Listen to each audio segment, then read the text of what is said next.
Ma Pimpo Haiti, the Haitian Diaspora Living in Haiti podcast. It's a brand new week, a brand new episode. So much to talk about. Hopefully we can get it within an hour. We'll see. I'm accompanied by my right left-hand man, the pastor. Yes, sir. Marc Antoine. Yes, sir. Good to have you, man.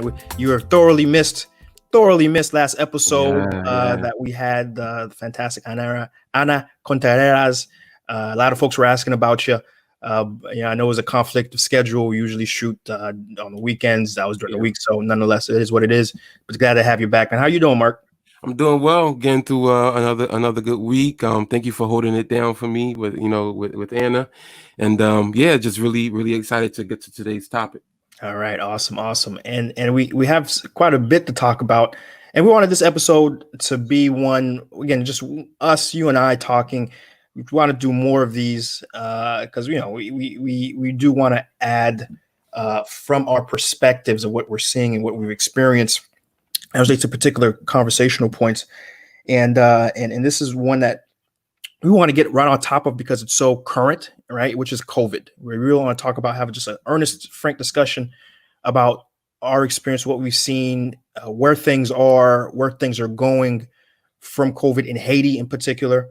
Right. It's important that we talk about that. And then most importantly, Marc, this is really going to be on you to bring about the NGO part, because that's really the institution in Haiti right now that's responding. The government is the government. They're making a show of things, but honestly, they just had a delivery of product PPE. Yeah. I think it was yesterday or the day before, and it still hasn't really gone to the hospital. So, we're not going to get into politics here.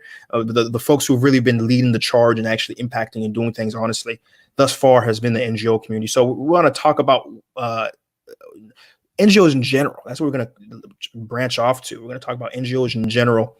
And your NGO too, and the difference between your NGO and NGOs like yours and the NGOs of the prior generation, even though more and more are starting to get it, thankfully, but a lot of them still don't. And so we'll talk about that as well. And so this was a two-part episode: COVID, and then just NGOs in general, right? Yeah. Which you're a country director now, for Tearfund. Yeah, okay, correct. Yeah, so I think should be pretty good conversations. What do you think?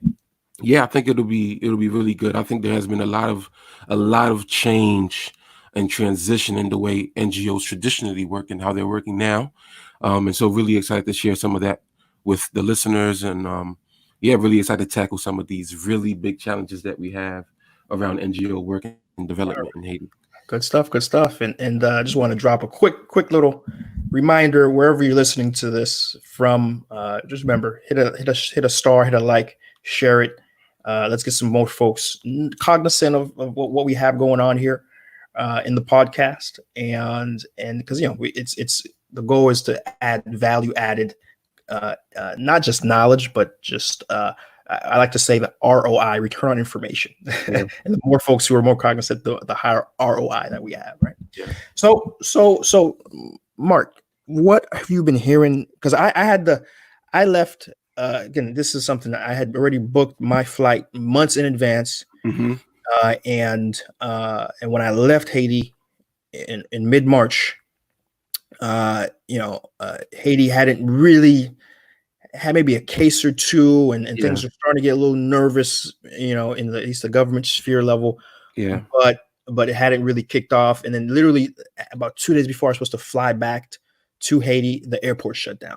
There's no entry into the country, and since then I've been stateside. But you were in Haiti for another 2 to 3 weeks, working and running things, leading the charge on an NGO. So you can really speak to, because I've been reporting and keeping a very close pulse on it. But you were on the ground, so you can tell us really, how the timeline of how you were seeing things, and then ultimately what sort of responses were you seeing initially with COVID?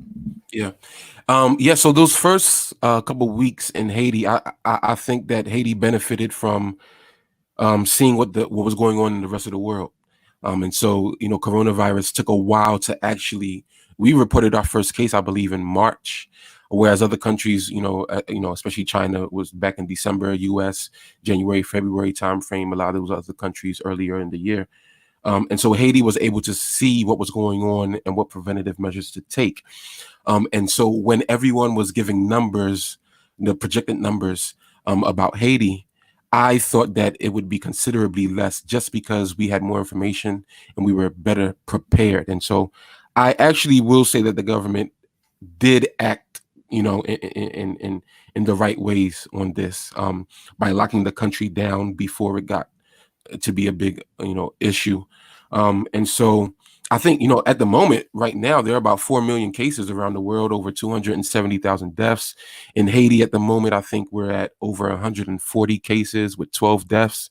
And while I was in Haiti, the first thing in March that the president and prime minister decided to do was to institute a curfew at 8 p.m. They closed down the schools. They limited gatherings to no more than 10 people. And businesses started, sending people home. People started working from home, and things like that. And so that really helped, lessen the burden of risk that we had. And immediately what the NGO world was focusing on, I think in general, was three things. The first one was awareness raising. In Haiti, there's a lot of issues around awareness and information and the right information. And there were so many different things being said about what coronavirus was, about what it could do to you. And it was, a lot of people had a lot of fear around it. And so a lot of the big work that NGOs began to do was really spreading awareness through WhatsApp, through social media, through getting people to go door to door. And, that really helped, especially in the rural areas where people have less access to media, less access to information. So that was the first thing, raising awareness. The second thing was really what we in the NGO sector, we call WASH. And WASH is an acronym that stands for Water, Sanitation, and Hygiene. Water, sanitation, and hygiene. Mm-hmm. And water, sanitation, and hygiene is big. And especially when you have epidemics and pandemics, where washing your hands is important, where cleanliness is important, where sanitation is important. And so a lot of NGOs began to give a lot, put even more of a focus on WASH, making sure people had water, clean water, making sure people had soap, making sure people had some kind of infrastructure to wash their hands in the home. As you know, in a lot of rural areas in Haiti, people don't have infrastructure. They don't have running water in their homes. Not even in the rural areas, even in the city, many families don't have running water in their homes. Yep. And so one of the things Tearfund did was we began to promote tippy taps.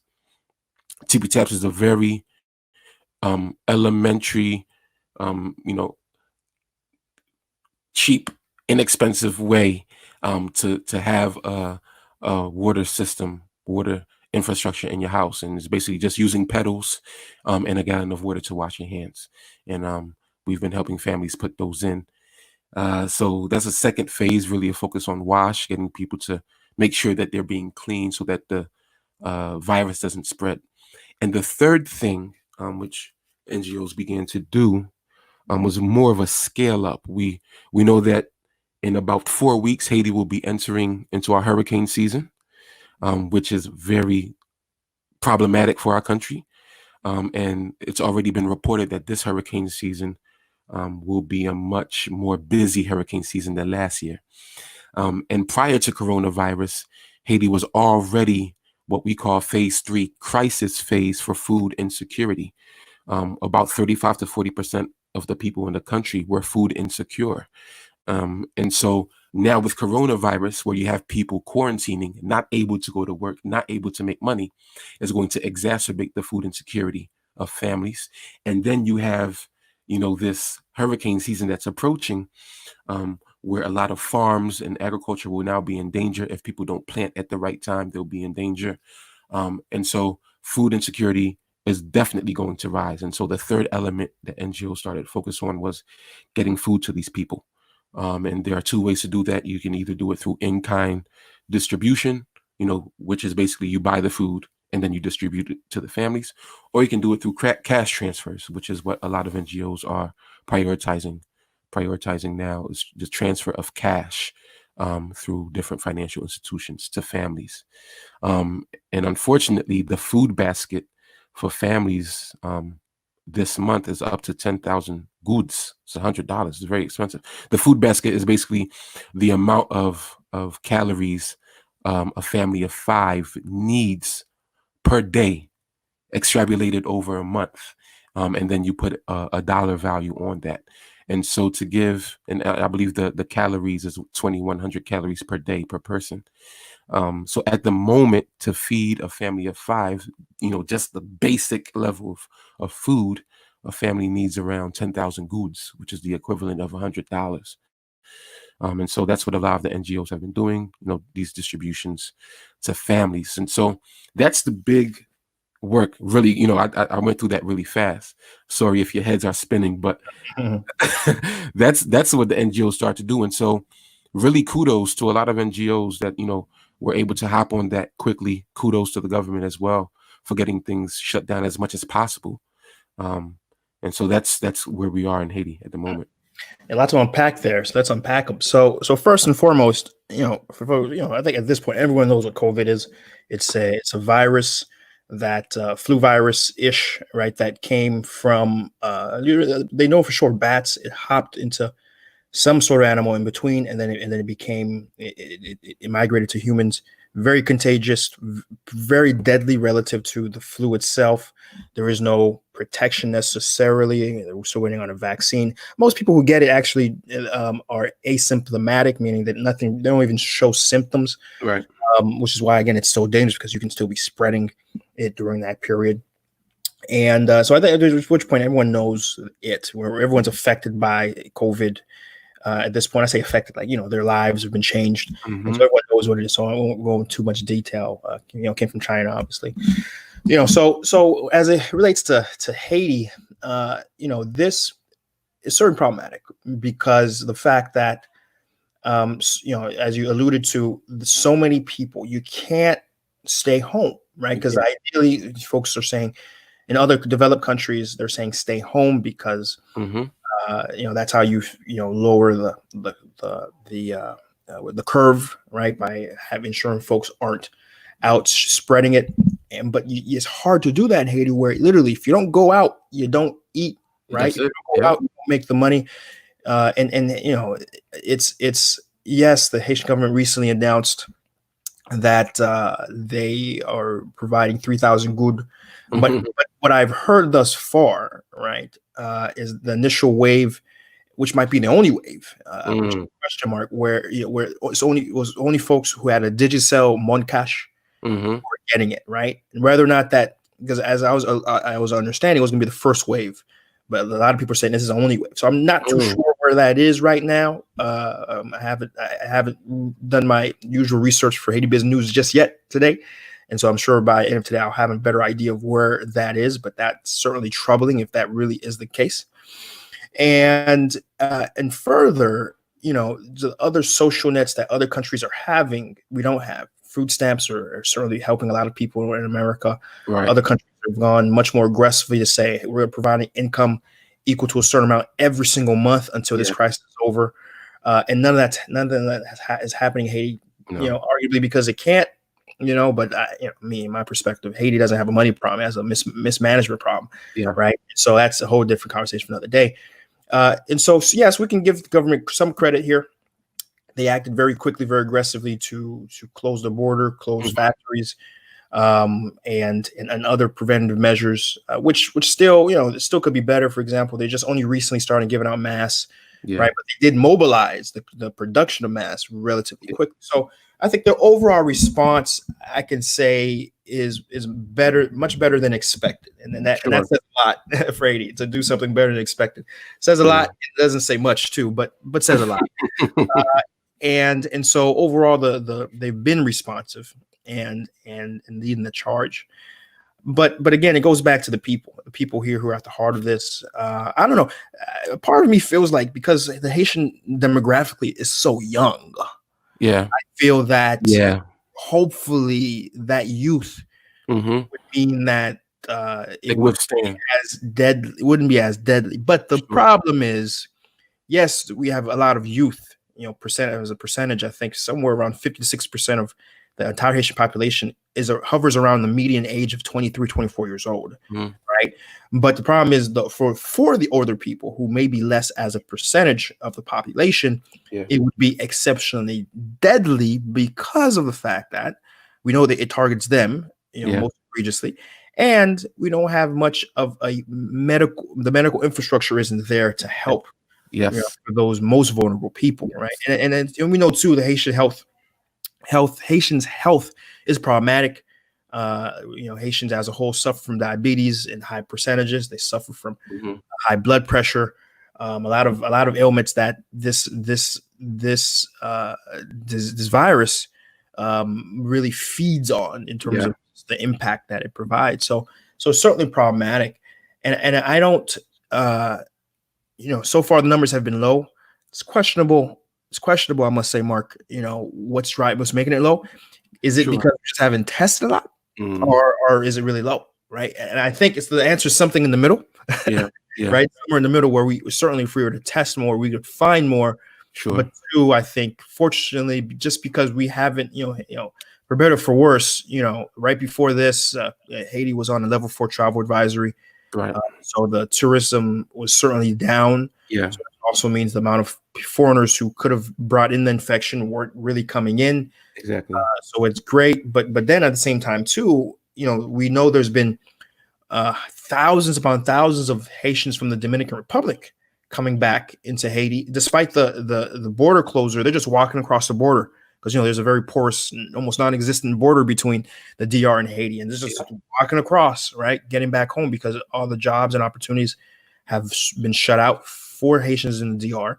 Haitians in the DR haven't had any support either from the Dominican government versus the actual Dominicans being supported. Right or wrong, I'm not here to talk about that. But the result is a lot of Haitians are coming back, and a lot of them aren't being tested. A lot of them certainly, because right now, last I recall, we had over 9,000 positive cases in DR and thousands of deaths already, right? And so certainly it's very problematic to be in a situation where we don't really know the state of COVID infection, and we already know that these hospitals aren't ready. And really, the worst part here, Mark, is that there's been a lot of stories where, for example, Bernard Mebs, one of the most important, well put together hospital in the Port-au-Prince area, they had a COVID wing. Right, a COVID wing specifically to help quarantine and treat COVID positive cases in a humane way, in a way that wouldn't put them back into the general population. But the people in the community, right, decided that it wouldn't function. They decided that you know what, they didn't want it in their backyard. They protested. They put up picket signs, and the hospital itself succumbed to that pressure, right? And they weren't providing that anymore, right? So it's certainly a very tricky situation, I must say, to be in Haiti and expecting a proper response, right? So that's really shows the misconception of the community, right? When you have them at arms, and that's just Bernard Mebs. There's lots of cases all across the country where folks are not understanding how the transmission occurs, and they're just literally, if they hear someone has it, it's picket signs, or someone has died from it. Good luck trying to do a funeral or get a funeral done. They don't want the body there, right? As if that is a way infections happen, right? And so it's certainly on many different fronts. It's troubling. I think it's a grace and blessing thus far that we had so many official counts to be so low. But again, as you look at the curve, right, you can see that there's been the growth is beginning, right? We're not on the tail end of it, right? Because just yesterday or the day before, we had over 20 new cases. Before we were getting about 8, 5, 6, 8 new cases a day. Yeah. The other day we got 21, right? Yeah. So we're certainly starting to really escalate. Yeah. The amount of cases we have upwards, and that's indicative that we're very far from the top of that curve here in Haiti. I really would estimate that we probably hit that top of the curve at the end of this month, beginning of next month. Just hit the top of the curve now, right? Meaning we have a lot more growth to go, in my perspective, and understanding that there's so many, again, as I mentioned before, so many Dominicans coming in, the Haitians from the Dominican coming in, and we don't know how many have positive cases. So it's certainly a difficult situation, and we're certainly hoping for the best. From a reaction perspective, I know my employees in my office, I made sure even at the very beginning, once this was very obviously serious and it was very obviously in Haiti, make sure I purchased them masks, copies, multiple masks for not only just them, but for their families. Made sure there's plenty of cleaning material at the office. So that everything gets cleaned every day, everything gets sprayed down every day. So we're doing sort of our part in my office, that's for sure. And it's just a tricky time. It's a tricky time, man. COVID. Yeah, it is. Haiti It's completely. I mean, just put everything upside down. I think I forget who it was, but said this might be the biggest issue of our generation. Certainly. It's just wild to see what we're living through. World, absolutely. Because when you look at England right now, England is experiencing, when I say England, United Kingdom is experiencing worst economic performance in its GDP, in its government, since 1709. And what happened in 1709 was that the River Thames, the key river that cuts through London and is functioning important shipping lane for the entire country, it froze over for multiple months. It was like they had one of the worst winters, and for like all the way until like June, July, some crazy nonsense like that. It was still frozen. And so literally there was no economic activity for an extended period of time. And that's the last time they've seen numbers this bad in 1709, right? Wow. And so I can't tell you, for little Haiti, and Haiti was coming out of pay lock, coming out of level 4 travel advisory, which both those things together are terrible. But now you have this. It's and you spoke to some things that are very important, that the famine, food insecurity.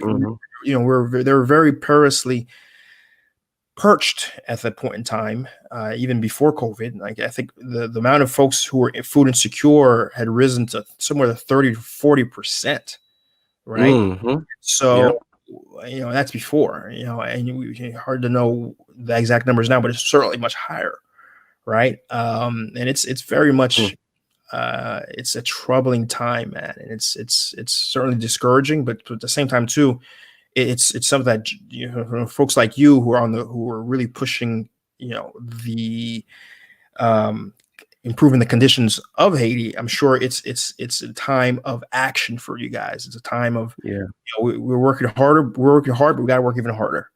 Right? Yeah. But so that's my perspective. My perspective is very grim. I'm confident somehow, some way, Haiti will find a way out. And again, if these numbers can stay relatively low, that will be a positive overall. If Haiti can walk this and not be as hard hit. The international community has really stepped up themselves, been providing a lot of direct aid for the government to be able to produce a proper response. So hats off to the international community from that perspective. And I'm just, it's hard for me to know, because I like spinning things positively, but it's hard to, to do that in this case. Yeah, it's tough. I think I'm a bit more optimistic. Okay. I'm a bit more optimistic. At first, I was not as optimistic because, like you said, the culture of our people, with where everyone has to be in close quarters. I mean, in the street markets, on the tops, it's a breeding ground for the transmission of the virus. When you couple that with the weak infrastructure that we have in our healthcare institutions, it seems as if Haiti is this kind of, perfect place for coronavirus to cause, irreparable damage. However, the reason why I'm a bit more optimistic, one is because our numbers remain low. And I know that, it's usually 6 weeks after the first case is reported that you begin to see a real spike. And I think this week that just passed was our 6th week. So like you said, we may continue to see, I don't think we've gotten to the spike yet. I don't think we've hit the top of the curve yet. However, and again, there hasn't been a lot of testing done, and so we still lack on the testing side, but you really don't hear people passing away in communities. You don't hear local radios reporting that 2-3 people died in this house, or 5 people died in this neighborhood, or a group of people died here. And so we're not really getting those cases. So even when there are not many tests being conducted, but there aren't many, unofficial reports either of people being sick or people passing away. And because we're not getting that information from communities, it's an indicator for me that, this thing may have not spread as much as we think it did. And so that's kind of where I am in my thinking. But again, we are preparing for, the worst, and hoping that, we don't get it. But like you said, very challenging and nerving, unprecedented times for the world and for Haiti. Yeah, I'm looking forward to this being done, because I certainly want to get back to the country. You're right, though. We haven't, the rumor mill of Haiti is pretty strong. Yeah. And I certainly would have heard more, but at the same time, too, what I've seen thus far amongst people is really a pushback in saying, well, this, even the very first COVID case death, in even the second, Mm-hmm. I was getting comments. I read comments from the family saying, no, what do you mean this was COVID? The guy had diabetes, and so was sick even before.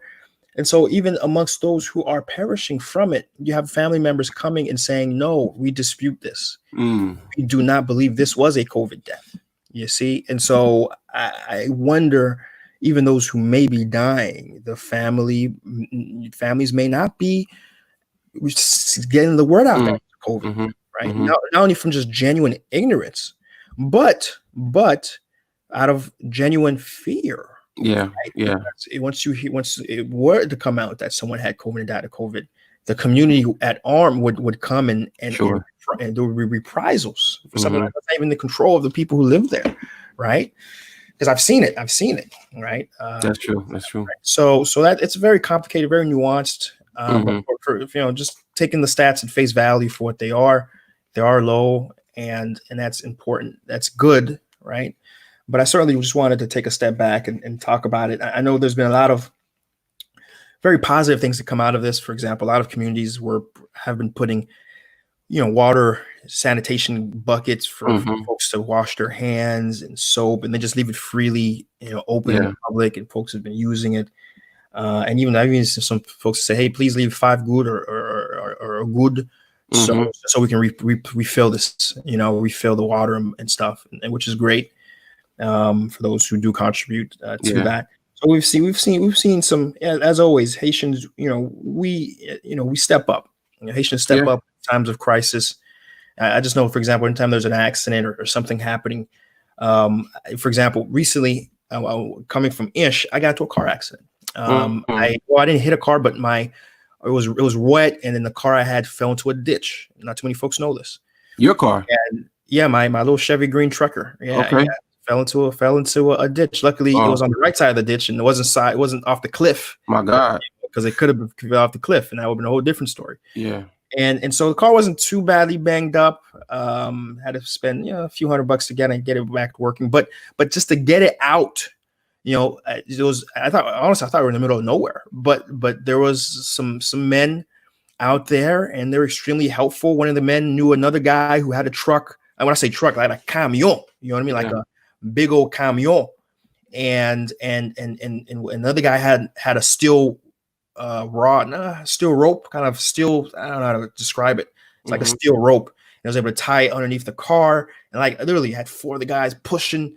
And this truck, and so literally out of nowhere, in the middle of nowhere, Haitians stepped up. And here's the thing: so the car, the axle, the right axle of the tire could not go anywhere. It was broken, so the car couldn't move. So we had to had to have brought a mechanic with parts to fix it, right? And so we could not have done it that day. It was a Sunday.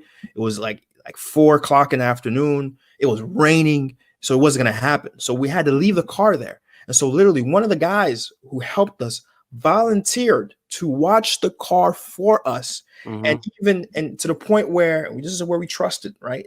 We gave him the keys. We don't know this guy.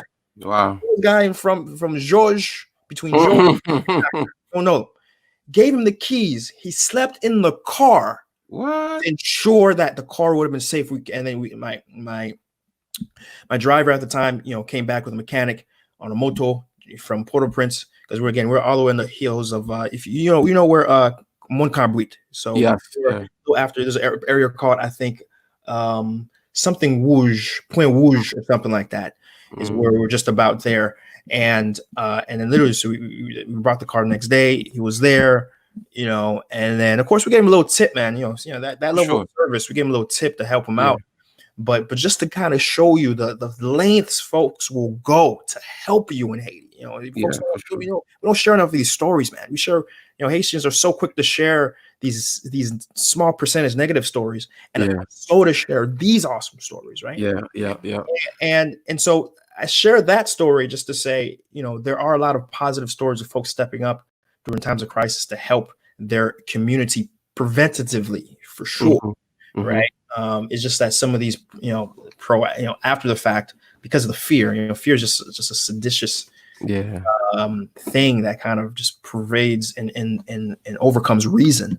It's sort of problematic, right? So, but yeah, so that's my perspective on COVID. I think there's not much to add there, honestly, than what we've said. Right. So I do want to kind of just transition this conversation to NGOs. Because I know you run an NGO. I love for folks to learn a little more about your NGO and what they do, and the extent. So even before this response, all the things you've done, this company, the history of the organization, not just in Haiti, but just really break down Tearfund for us. But before we do you have anything else you want to say about COVID? No, I think we've covered it. Yeah.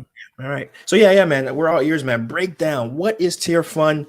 How your involvement in it, when you got in it, just break all that down. What it's doing in Haiti? Just we're students here. And you're the teacher.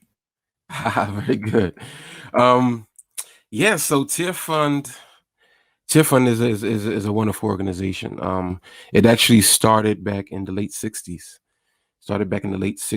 As a response to the war that was going on in Nigeria. I'm not sure how many of our listeners know there was a war in Nigeria called the Biafra War in the late 60s, and there was a group of evangelicals in the UK who saw what was going on and decided to send money to help with aid. To help with a humanitarian response, basically. And this fund that they gathered from the different churches in the UK, they called it the Evangelical Alliance Relief Fund. And that's where you get Tearfund from. It's an acronym. The first part is an acronym. The Evangelical Alliance Relief Fund. So it was a fund from the Evangelical Alliance in the UK, and they sent that to support the needs that were happening in Nigeria. And over the past 50 in few years, we've been working all over the world. We work in over 50 countries. We do community development, we do advocacy work, and of course, humanitarian response. And the whole idea of Tearfund is to go where the needs are greatest, and that means going, into war zones. It means going into areas that's very difficult to get into. Some of the places where we work, we're not even at liberty to disclose. So it's an organization that understands the needs of humanity, and we're willing to go and address those needs. What's special about Tearfund is that we believe that real transformation has to happen from the inside out. It cannot happen from the outside in. And it is because of that belief we partner with the local communities and local churches. They inform the projects, they inform the programs, they inform, what they want and what they want to see, and how they think transformation can be done in their area. And then we come alongside them and provide support and resources, whether that's technical resources, financial resources, human resources, what have you. And so Tearfund is really special in that way, whereas the traditional NGO is, hey, let's write hey, look, this country has a problem, this community has a problem, let's write a project and let's go in and do it for the people. Whereas we go into the community, we talk to the people, we build relationships, we understand and, get to understand what their issues are from them. And then we, alongside them, try to address those issues. And so we've been working in Haiti since the 70s.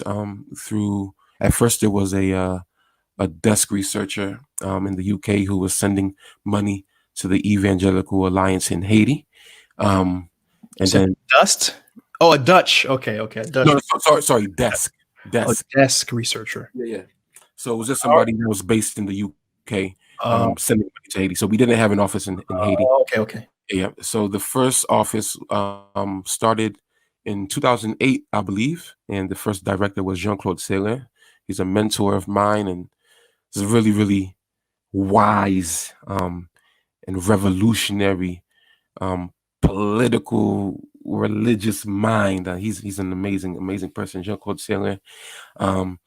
And then so we started working, with our office in 2008, and since then we've been supporting organizations. And so we're a donor.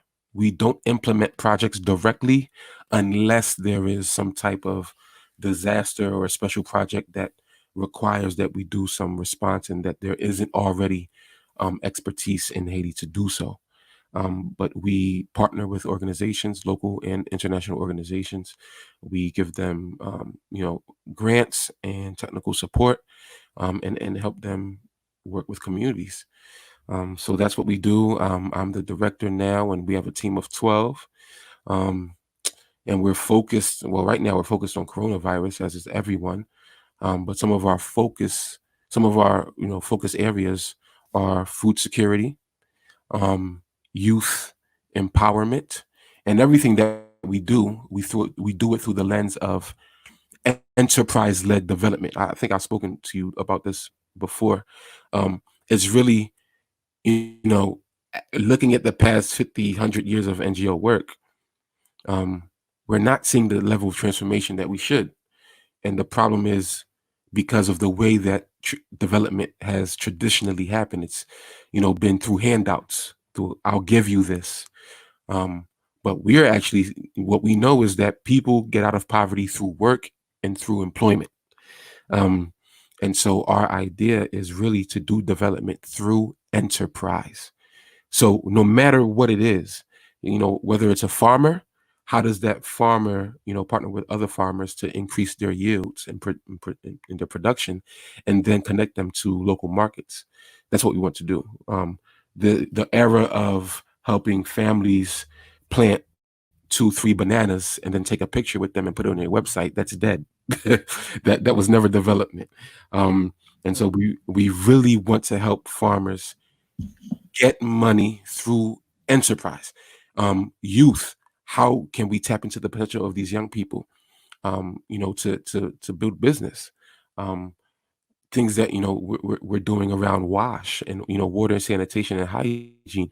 How do we help people, technicians who are in communities, to build infrastructure and then create enterprises out of that? We want to make sure that we're creating enterprise and helping people to create income and economy for their families, rather than just giving them things and perpetuating the cycle of poverty. And so that's us in a nutshell. I'm really honored, to work for such a great organization, and really honored to lead such a great team in Haiti.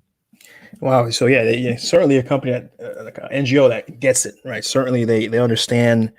It was certainly my perspective, which I'll share in a moment, about what other NGOs are doing wrong.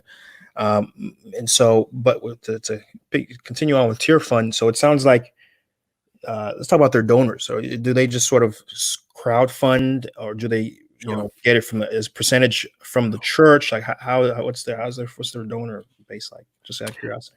Yeah, so most of our most of our donors are actually individuals in the UK.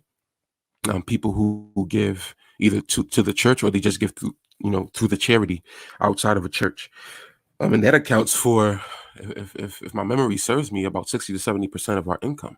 Um, so a lot of people are very faithful in their giving, and that's because of our capacity to work. That's because of the way we've monitored. That's because of our reporting systems. That's because of the faith that people have in our organization, that they're very faithful in giving. The other chunk of our money comes from institutional funds, and by that I mean government, whether it's the US government, whether it's the UK government, and then other trusts, foundations, and things of the like. So that's where a lot of our funding comes from. Interesting. So that's, I'm sure you're keeping an eye on that, because we just talked about it, the UK economy and Hmm. performing, and so I'm sure that's something Yeah. are trying to work against, or deal with, right? So Yeah. interesting. So Yeah. I won't go there, but I'm sure that's the top of your minds right now. Yeah. So how did you get, like, did you just apply? How did that happen? How did you get in, contact with Tearfund? What's that story of you connecting with them? Yeah. Um, And this story actually speaks to the exactly what we're trying to do here, is build a network of Haitian diaspora.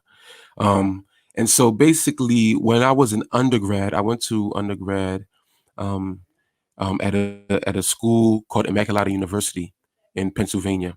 And there I met a young woman by the name of Natalie Serrin, who was a year younger than me. And she was also Haitian. She was a singer. Um, and we became friends, and we remained friends even after graduating. We both lived in Philadelphia, and we remained friends. And so while I was in grad school, I started studying international development. And one of the organizations we did a case study on was Tearfund. And I was like, wow, this sounds like an amazing organization. I really like, their strategy. I like their vision. And I'm really interested in how they do work. And they worked in Haiti. And by that time, I was already aware that I would be moving to Haiti sometime in the near future. So actually, when I finished grad school, we had to do an internship at an NGO. And I did not want to come to Haiti because I already knew that my life would be in Haiti. So I wanted to get an internship experience in another country. So I applied for, NGOs all over the world, in parts of Africa, parts of Asia, parts of South America, Central America, everywhere. No one got back to me. No one got back to me. I put out so many applications. I just, really defeated. No NGO got back to me. And so finally I decided, okay, maybe I'll try Haiti. So I called a friend in Haiti, Pastor Valerie Vidalin, a good friend of mine, and he said, yeah, reach out to Jean-Claude Serrin. He's the director of Tearfund. And I was like, Tearfund? I was like, I know Tearfund. He was like, yeah, he's a director. He's a really, really nice guy. Reach out to him and see if they're willing. And when he said the name Serrin, I was like, yo, that's Natalie's last name. And so I called Natalie and I said, Natalie, do you know somebody named Jean-Claude Serrin? She was like, yeah, that's my dad. I said, yo, that's your dad? She was like, yeah, that's my dad. I was like, yo, he's the director of Tearfund. She's like, yeah, I know. that's So funny. That is, I was like, yo, I need to meet him. And then the next thing is what really killed me. She was like, he's in Philly this week. I said, your dad is in Philly this week? She was like, yeah. I was like, wow. And that actually was the same week. If you remember, Chris, back in 2000 and 2015 is when the DR passed that law that mhm, retroactively took yeah, away mhm, citizenship from Haitians living in the DR. mhm. And they were kicking Haitians out of the DR. And so I organized a march in Philadelphia against that. And we organized a series of marches in Philly where we had, the Haitian population in Philadelphia come out, march, go on TV, and all that. And so I said, invite your dad to the march. And she did. She invited her father to the march. We met, we spoke. He was really, excited about the march and all that. And then he was like, yeah, come on over to Haiti. Come spend some time with us in Haiti. I'll give you the internship. And I'll pay you for the internship. I was like, Wow. I was like, wow. And so that's how it happened. So I bought a one-way ticket to Haiti. I landed in Haiti August 2015. And then December came around and he was like, hey, we want you to stay full time. Um, and I was like, no problem. I went back home for Christmas. I told my mom and dad I'm staying. And then I bought a one-way ticket back in January. That's how it happened. And the rest is history, as they say. That is And a the rest happenstance sort of, yeah, so it's so important to network and not piss people off, because you never know who in your life will connect you with yeah, who you need to be connected with. yeah. Don't burn bridges and really tap into the network of Haitian Americans and Haitian Canadians and other Haitian diaspora is very powerful. So the organization itself is, as you alluded to, being funded by the that's a tough word for me, evangelical church. Voila. Yeah, yeah, It's a Christian based organization. it is. How does that work? How does that intersect? Do you guys also do outreach, religious outreach, right, to kind of inform people about Christ and the Word of God, or how does that blend into the mission? Okay, so we do not proselytize, so we don't do evangelism. We don't go out and preach. Um, However, in our work with the local church, we do work with the local church in a way to help them understand that as Christians, there is a duty for the local church to be salt and light in the community. And what does that look like? Um, and basically, what that looks like is responding to the needs, the holistic needs of your community. What has happened is that the church has kind of um, put everything into compartmentalized our work. And so the church sees, traditionally, the church says, hey, there's spiritual work that's going on. So we need to preach to people, evangelize, get people to convert and be saved. And then on the side, we respond to kind of the social needs of the people. So we open up schools and give out food and things like that. But the social aspect, they kind of just see it as an aside, as like a nice thing to do. But in actuality, what we've been telling, and trying to tell the church through the scriptures is actually the word of God does not compartmentalize like that. People are whole beings with holistic needs, and their spiritual needs and their social needs are one and the same. They're not different. Like the word of God says, if a young brother is hungry and you tell him that you're going to pray for him, does that fill his stomach? No, it does not. Pray for him is that's cool, but you also need to respond to the physical needs that he has. And so what the work that we do in regards to, whatever, Bible and things like that is work with the church to help them to understand the integral piece of the mission of the church, that the spiritual outreach of the church is not separated from the social outreach from the church. The spiritual part of humanity is not separated from the physical part of humanity. And so that's what we do in regards to, spiritual work, is really helping the church to, understand its identity. But in regards to preaching and evangelizing, we do not do that.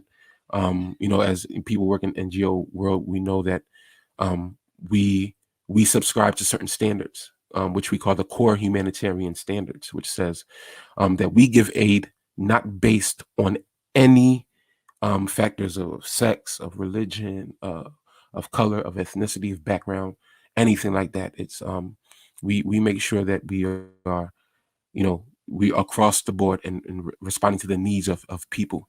So yeah. All right, respect. Certainly, I get that. So that's Tearfund, and I know you guys have done some really cool stuff. Can you say any, like, what specific projects, one or two, that you can really show, like, here? Because I know of one. I'm not sure if you're going to use that one as an example, but like, tell a specific example of a partnership and the sort of results it's provided in terms of a job perspective and just overall impact community or the people involved. Yeah, I'm gonna use the one which you probably know of, just because it's that project is such a holistic project. I mean, it covers and ticks so many boxes. You know the guys at Eyes there was here, James and Obed. There are two young guys that we met who live in Carfu, and they decided a few years ago to respond to the issue of waste, which is huge in Carfu. People who live in Carfu know what it's like, and I lived in Carfu for a number of years. when it rains, brother, it's hard to get from A to B just because, the canals are clogged with plastic waste, they're clogged with food, they're clogged with everything. Um, and so these guys said, hey, let's respond to this plastic problem. Let's take some of these plastic, especially the water sachets, and let's turn them into book bags. And they began doing that, and they've been really successful at that. They sell book bags to the government. They sell book bags to different NGOs. It's still kind of hard selling book bags to the common Haitian because of the stigma attached with recyclable. So let me jump in there just so folks understand what he's talking about. These plastic sachets, they're in Haiti. It's very common. The way folks buy water, they don't buy it like here in America. We buy Dasani bottles or the Zephyr Hills plastic bottles. But in Haiti, it's like these little patches, these little satchels, like this. Trying to imagine, like, I don't know, growing up, you had like those juice plastic bags that used to hold juice, but in Haiti, it's water. Yeah. And folks usually buy them in batches with 3, right? For like really cheap, like 5 good. And then once you drink it, they toss on the ground, right? Right.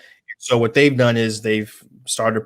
They have a company that they basically collect these off the ground, wash them, and then use a special machine to kind of put them, merge them together as like a sheet of plastic, which then is used in bags and just a bunch of different things, that wearable material, right? And that name of the company is S01E09. I did a feature on them on CGNT. If you guys want to YouTube CGNT and take a look at them from an extensive visual perspective. So yeah, just wanted to jump in and let most folks really understand what those were. So yeah, so you've helped them in what way though? You're providing them funds, guidance. What exactly did you guys do? Yeah, so we, after seeing what they were doing, we said, hey, we can kind of scale this up and actually respond to a larger need. Let's try to tackle the issue at the home.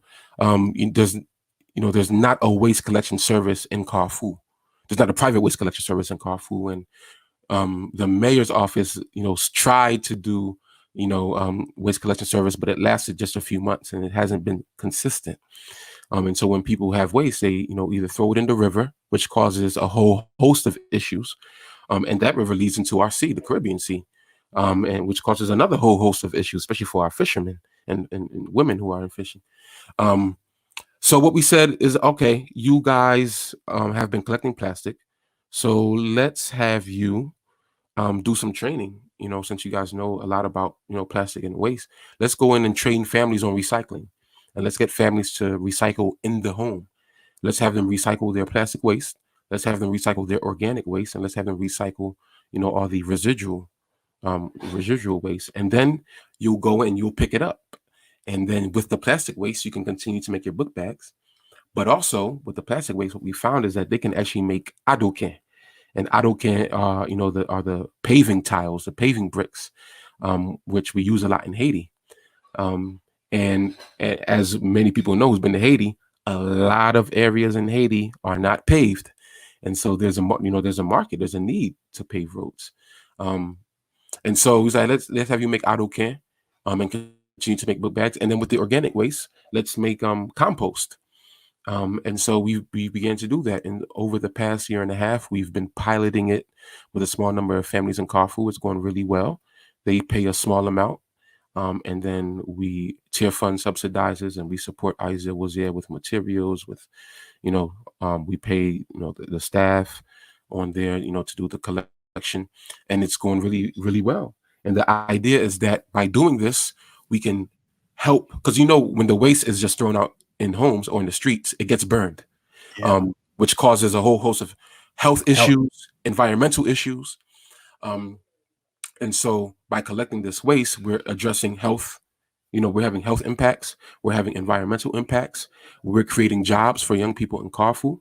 And we're also creating, products that are needed in society, the tiles, the compost, and we're helping enterprise in Haiti. And so, we're ticking like 5 boxes here with this project. And so it's been so good that we were actually able to write a proposal for a larger grant, which has been approved, and we'll be starting a 3-year project this coming June looking at scaling that up to 3,000 households in Corfu. Oh, that'd be awesome. Yeah. So we're really excited for that. That's awesome. So that's the sort of work I love hearing about, because again, there's so many ways to attack social issues, but do it through enterprise. They call that specifically social enterprise, right? Yeah. And that's really a way where, imagine now, Mark, you step away from this. I'm gonna say you, Tearfund. Yeah. Away from this. The infrastructure that's being built now, it can, it will perhaps the demand may go down slightly, right? Because you are running out of subsidy, but it'll endure, right? Yes. And because it's an enterprise that's adding value and it has a process flow related to adding value, it's always going to continue to find value long after you're gone. Yeah. And so you have these NGOs that a lot of folks feel very much disenfranchised, because after so many years they'll see so little change. Yeah. But I'm sure you're already seeing the change in the little time you've been a part of RSUOC. Yeah. And I do want to give these guys a plug. I'll try to include their link to their IG and website, so folks can go ahead and support that entrepreneurship activity. They have some very quality products, let me tell you. And so that's fantastic. And so I don't want to switch this to that much a grander conversation about the why it's so uncommon for NGOs to do what you're doing. But so many NGOs, they, again, as you mentioned, alluded to in the very beginning, they'll fly in, they'll do some work, take some photos, fly out, and then nothing's really changed minus what they've maybe built. But even that's going to be gone and out of maintenance within a few months, right? So in fact, they'll have very little to show for the work and the money that's being done. And I just, irrationally speaking, I never really understood that. I get the feel good. I remember one woman I kind of knew and said, "Hey, see what you're doing in Haiti? Would I want to love some kids. I want to show some kids some love. And can you know any orphanages that would allow me to fly in and give gifts and just give some kids attention?" Again, woman is a Christian woman, meaning she's very heartfelt, very much wanted to provide aid to who she felt was suffering, which is fine. But the thing is that doing it that way is bad for so many reasons. A, it's unsafe for the kids, because you're good of heart, but what about the others, men and women who aren't, right?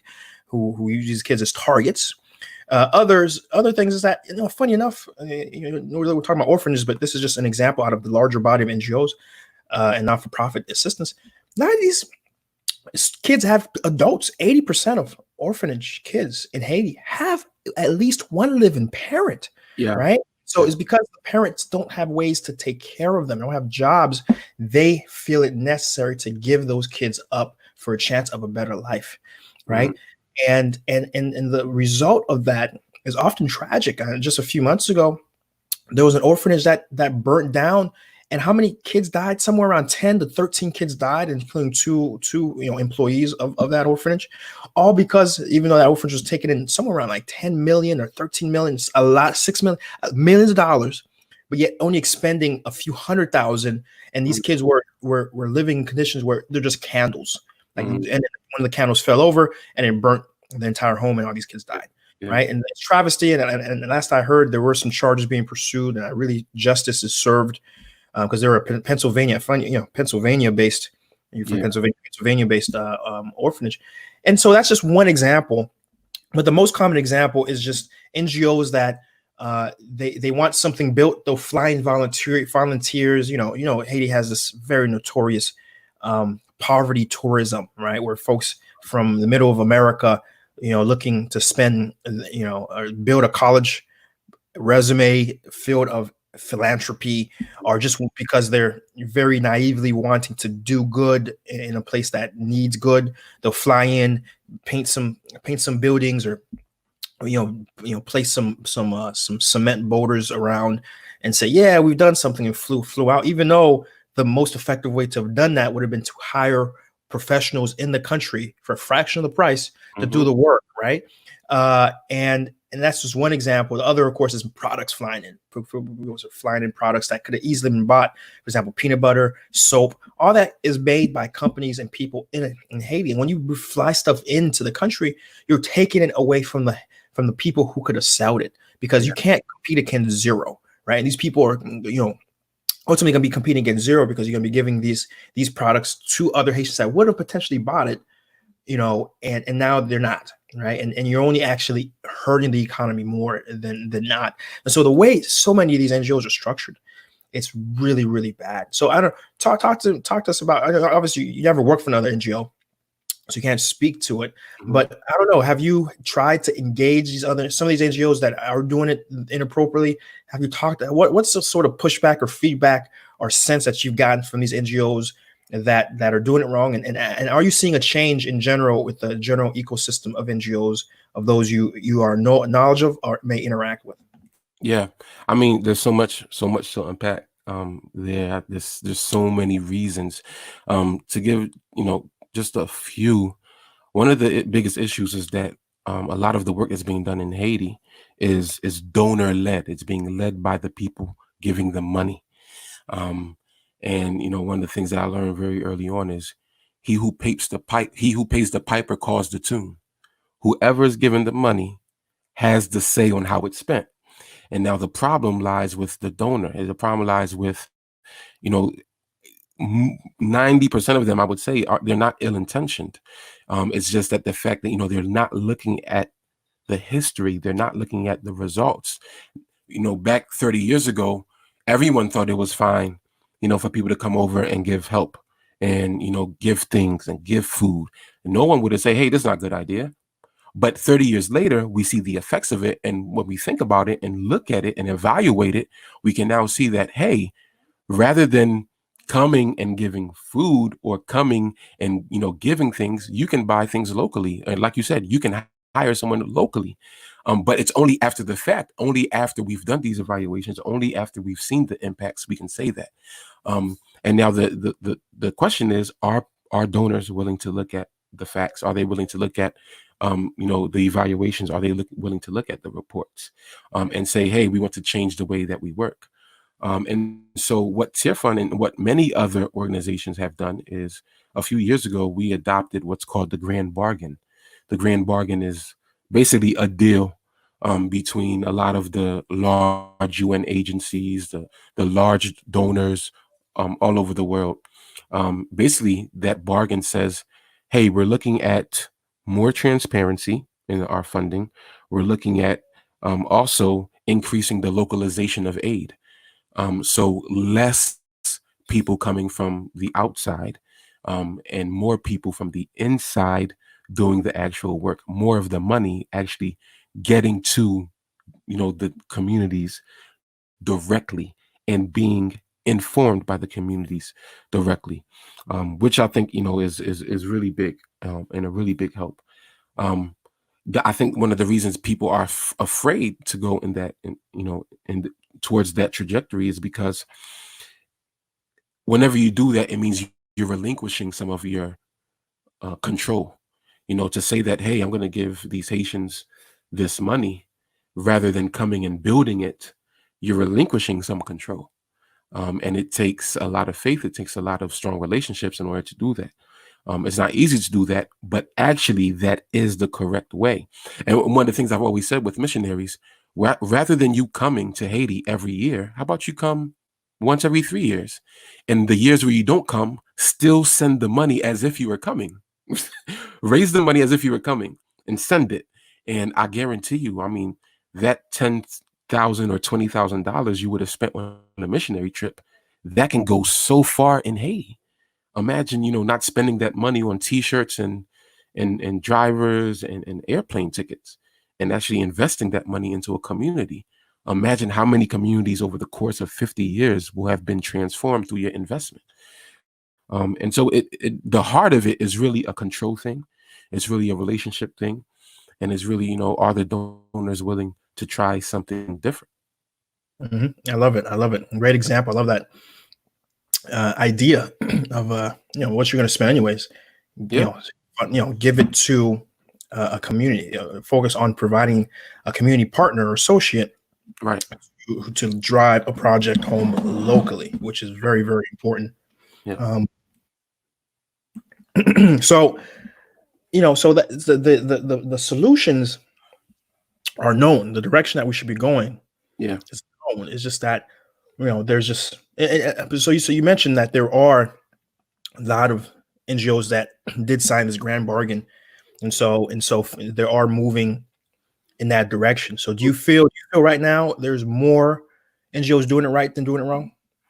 I still feel that I still think that we have a lot of improvement yet to make. There are a lot of NGOs who continue to help, but in their helping continue to hurt communities. I think that there are some NGOs who are finally getting it, who are finally looking at the data, who are finally looking at and listening to communities. But again, even when you know what should be done, the courage to do it is totally different. And it requires, these NGOs who have a lot of money. And what I said, I think we spoke about this one time before, was that the money from the NGOs are not, that money is not going to stop coming in. That money is going to continue. And it takes courage to say, hey, rather than using our money this way, we're going to use it a different way, which may mean we see less impact in the short term, but we see greater impact in the long term. And that's the sacrifice that needs to happen. So it's happening, but still very slow. But I think we're in the right direction. All right. It needs, again, I think it's just to sort of wrap up the conversation. I think, these folks really, really need to realize that Haiti has been in this perpetual NGO state for 30 years, 20 years now. And there has little to show for it. Like, we're still the poorest country in the Western Hemisphere, as folks love to mention. Right. And the results in terms of every statistic, life expectancy, child mortality, all that really hasn't moved in that time frame, right? And so we really have to ask ourselves, those who are part of the Helping Haiti community, what is wrong? Really have a heartfelt look at what is wrong, and look at yourselves. Look at what you're doing and how you're doing it, and change it based off that analysis. And because, again, there's that famous Einstein quote, doing the same thing and expecting a different result is insanity, right? And it's the worst type of insanity, because in Einstein's case, it was just you affecting you. But in the NGO's case, you're affecting a community, you're affecting a country, and you're affecting entire people by doing things the wrong way continually, right? So that's my piece of it, because I know, for example, Rwanda and even Ethiopia, they have, and the government does have an important role to play, because the government in those countries have stepped in and said, no, this is what, if you're an NGO in this country, here's what you're gonna do. Here's what our national plan is, and here's different ways you can plug into it and what we expect out of you and the results we expect. And if you're not gonna follow the program, you're out. You're out of here. You're gonna revoke your license, get out. Right. And so at the end of the day, I always say this: all roads lead to the government.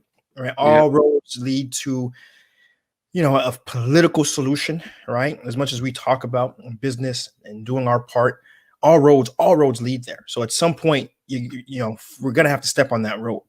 But we have to do it the right way, and that's do it organized, do it as a block, and do it once we're influenced, and be successful. Because we can be, despite all roads leading to the government, you can still be successful despite the government being in your way if you do it the right way.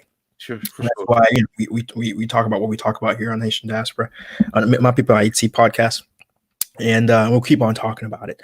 But yes, I think that's as much as I want to say of it. Again, a lot of NGOs are doing some great work.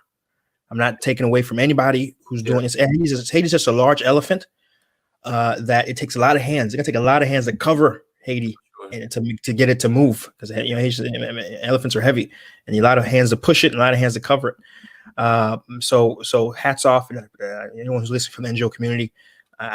We appreciate you here. That is for sure. But all we're saying is, let's think about ways we can do things even better, right? Yeah. And actually get some impact, long-standing impact versus the short-term gains, right? Yes. Yeah. So yeah, that's where I don't have much more to say. I mean, do you want to say some final thoughts, Mark, on COVID and NGOs in general? In case anyone is listening who have, maybe supported Tearfund in our work, thank you. Thank you for your support. Thank you for your prayers. Thank you for, the resources you may have shared. And if you're interested in supporting Tearfund, please, visit our website. There's a lot of information there, tearfund.org. But also, we have tons and tons of free resources. I mean, on almost every topic. If you're interested in doing waste management, if you're interested in farming, if you're whatever you're interested in, go on tearfund.org.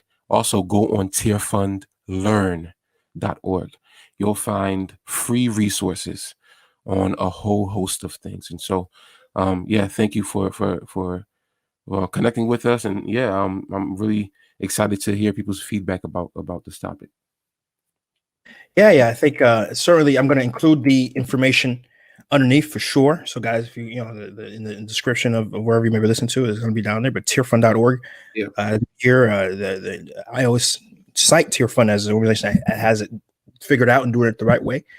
So if you guys do want to fund or donate, whatever it is, I mean, you guys will accept. I'm sure even $5, right? $5, $10, whatever amount, right? Yeah. Folks want to contribute, you can contribute that because they're really doing it the right way there. Right?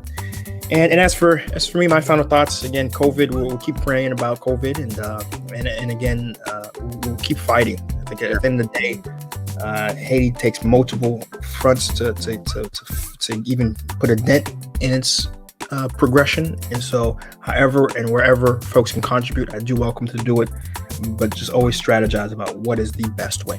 So that's the episode. You just finished watching or listening to Pimpo Haiti, the Haiti Diaspora Live in Haiti podcast. And we're on every different platform. And so some of you could have really watched it. We're on YouTube and on Facebook as well. We put the episode there. We're on Spotify. They're on all of them. Apple Podcasts, Google Podcasts, Anchor. We're on all of them. So make sure if you haven't subscribed yet, subscribe wherever you may be. Hit that like button. Hit that thumbs up. Right. Give us that 5-star. Drop a comment. I respond. Right. Drop a comment. Right. We'll appreciate you. Certainly. Right. And again, we'll during this COVID time, we're dropping a lot more episodes. So look out for them.